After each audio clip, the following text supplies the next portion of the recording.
le mouvement impératif français qui a égratigné un peu des politiciens, qui en a profité pour saluer un artiste. On va prendre le temps de s'arrêter. Ça s'est fait à Gatineau en fin de semaine, où on a remis des prix Citron, effectivement.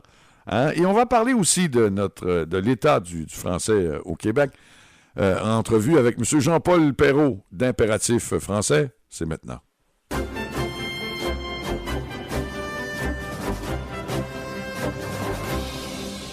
Monsieur Jean-Paul Perrault, bonjour. Bonjour, M. Poirier. Comment allez-vous? Poudrier, ça va quand même bien. Poudrier? Ben bon, oui. Voilà, c'est bien. Ça va bien.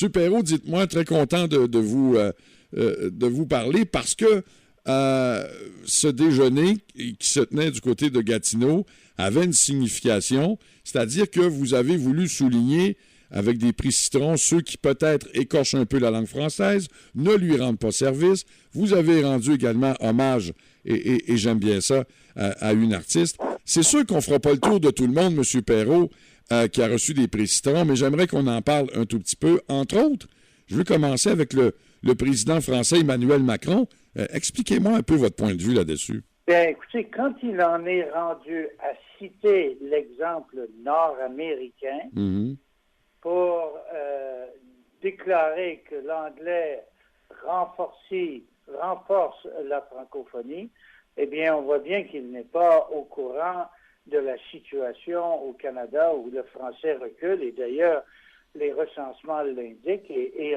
le français recule à Montréal, et le français recule dans l'ensemble du Québec. Et quand on entend le président français faire une déclaration comme celle-ci pour l'avenir de la francophonie, et qu'il l'a fait de surcroît en présence de M. Couillard, qui d'ailleurs ne l'a pas corrigé, il y a lieu d'être inquiet. Ce n'est pas ce que l'on s'attend de la France, et encore moins d'un président français qui se promène internationalement, et presque à chaque occasion qu'il intervient, il intervient en anglais.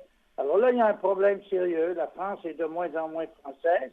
Le président dit on va s'inspirer de la situation en Amérique du Nord pour l'avenir de la francophonie. Je pense qu'on a tout à fait raison d'être inquiet, et c'est la raison pour laquelle nous lui avons donné un prix Citron.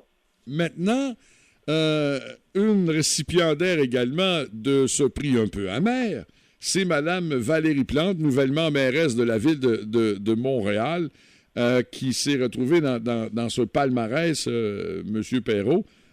Expliquez-moi exactement ce que vous reprochez à Mme Plante.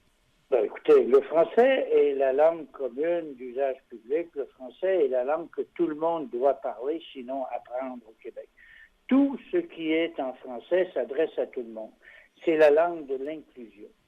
Mais dans presque toutes ses interventions publiques, Mme Plante se permet de répéter, de radoter, de répéter tout en anglais, indiquant ici que non, à Montréal, il y a deux langues communes d'usage public, l'anglais et le français, que ces deux langues-là sont presque sur égalité, et de fait, ce qu'elle dit, c'est dire aux anglophones, vous n'avez pas besoin d'apprendre le français. La preuve, c'est que même la ville où vous habitez va tout vous dire en anglais, et de même, le message se rend plus loin. Elle leur dit également, puisque nous vous parlons, puisque vous n'avez pas à parler français, puisque vous n'avez pas à apprendre le français, vous pouvez donc imposer l'anglais partout dans la ville de Montréal et partout au Québec. Par conséquent, parce que Montréal, c'est aussi une bonne partie du Québec.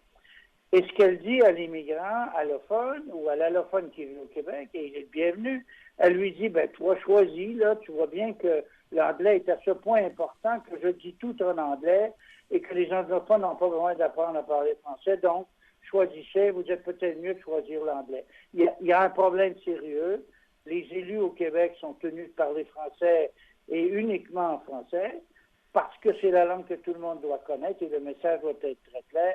Et là-dessus, Mme Plante est une très mauvaise citoyenne et c'est la raison pour laquelle nous lui avons donné pour lui demander de faire mieux et plus. Là, le but des prix Citron, c'est de demander à ces gens-là de faire mieux et plus pour qu'on puisse bâtir un Québec différent, ajouté à la démocratie culturelle mondiale par un Québec français différent en Amérique du Nord et dans le monde.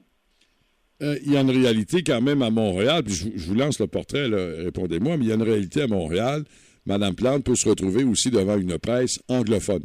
Est-ce que donc ces journalistes devraient recevoir la réponse en français, la traduire à leurs lecteurs ou leurs auditeurs et auditrices? Comment vous voyez ça? Comment pensez-vous que tout ça se passe à Toronto? Comment pensez-vous que tout ça se passe à Calgary? Comment pensez-vous que tout ça se passe à Vancouver? Ou que tout ça se passe dans les Maritimes? Je pense que vous avez la réponse. Les médias qui font affaire au Québec sont tenus d'avoir des journalistes qui comprennent et qui parlent français. Mais on sait qu'il y a des journalistes qui sont embauchés par des médias du Québec de langue anglaise et qui ne parlent pas français. Il y a un problème sérieux. À la limite, après la cérémonie officielle, le point de presse officiel et la conférence de presse officielle, qu'elle réponde à un média à l'occasion en langue anglaise, on s'en offusquera pas, mais c'est plus sur le message global qui est donné, là. Elle donne l'image que Montréal est une ville aussi anglaise que française, que l'anglais y est aussi important, pour ne pas dire plus important, parce que, vous savez, en parlant aussi en anglais, ce qu'elle dit, là, c'est qu'elle dit à tout le monde, l'anglais est une langue tellement importante. Voyez-vous, elle ne parle pas en arabe, elle ne parle pas en espagnol, elle ne parle pas en portugais, là. Ce qu'elle dit, c'est qu'elle dit que Montréal est aussi une ville anglaise, c'est une ville internationale de langue anglaise, et que le français, ben, elle le parle parce que c'est une langue locale. Il y a un message très déplaisant. Puis, ce n'est pas la raison pour laquelle elle a été choisie pour être maire de Montréal, et c'est le cas de tous les élus, d'ailleurs, et nous le disons, et nous leur rappelons, et nous leur demandons de faire mieux, là. Il y a une géographie qui est la nôtre, puis ils doivent la respecter. Et vous avez tenu également, lors de ce déjeuner, de rendre hommage à une artiste québécoise en lui décernant votre prix Prestige, Mme Louise Forestier, M. Perrault. Oui, quelle grande dame. Je pense qu'à chaque franco-fête, l'impératif français veut rendre hommage à des organismes, à des personnes qui font un travail, œuvrent de façon exceptionnelle, de façon remarquable, à l'avancement, pas à la défense, mais à l'avancement de la culture québécoise, de la culture d'expression française, à l'avancement de la langue française, et de choisir Mme Forestier comme lauréate du prix Prestige impératif français, ben, c'est un choix qui va de soi, là.